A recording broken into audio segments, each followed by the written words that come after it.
Thursday, March 19th. Today our book is Harold and the Purple Crayon by Crockett Johnson.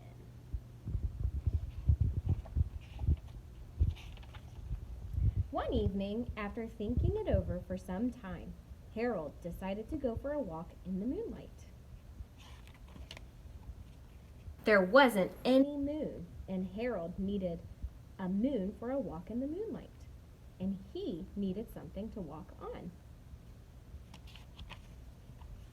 He made a long, straight path so he wouldn't get lost, and he set off on his walk, taking his big purple crayon with him. But he didn't seem to be getting anywhere on the long, straight path. So he left the path for a shortcut across a field, and the moon went with him. The shortcut led right to where Harold thought a forest ought to be. He didn't want to get lost in the woods, so he made a very small forest with just one tree in it. It turned out to be an apple tree. The apples would be very tasty, Harold thought, when they got red. So he put a frightening dragon under the tree to guard the apples. It was a terribly frightening dragon. It even frightened Harold. He backed away. His hand holding the purple crayon shook. Suddenly, he realized what was happening. But by then, Harold was over his head in an ocean. He came up thinking fast, and in no time, he was climbing aboard a trim little boat. He quickly set sail, and the moon sailed along with him.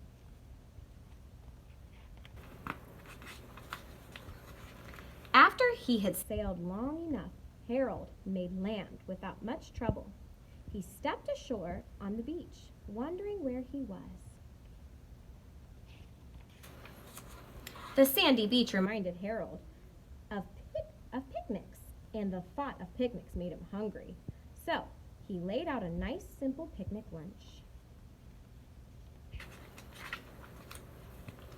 There was nothing but pie, but there were all 9 kinds of pie that Harold liked best. Pie. When Harold finished his picnic, there was quite a lot left. He hated to see so much delicious pie go to waste. So, Harold left a very hungry moose and a deserving porcupine to finish it up. And off he went, looking for a hill to climb to see where he was. Harold knew that the higher up he went, the farther he could see. So he decided to make the hill into a mountain. If he went high enough, he thought, he could see the window of his bedroom. He was tired and he felt he ought to be getting to bed. He hoped he could see his bedroom window from the top of the mountain. But as he looked down over the other side, he slipped. And there wasn't any other side of the mountain. He was falling in thin air. But luckily, he kept his wits and his purple crayon. He made a balloon and he grabbed onto it. And he made a basket under the balloon big enough to stand in. He had a fine view from the balloon, but he couldn't see his window. He couldn't even see a house. So he made a house with windows, and he landed the balloon on the grass in the front yard. None of the windows was his window. He tried to think where his window ought to be. He made some more windows. He made a big building full of windows.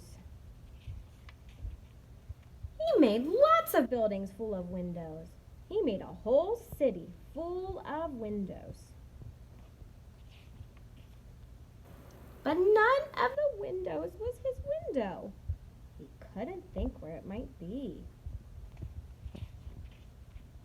He decided to ask a policeman. The policeman pointed the way Harold was going anyway, but Harold thanked him. And he walked along with the moon, wishing he was in his room and in bed. Then, suddenly, Harold remembered. He remembered where his bedroom window was when there was a moon. It was always right around the moon.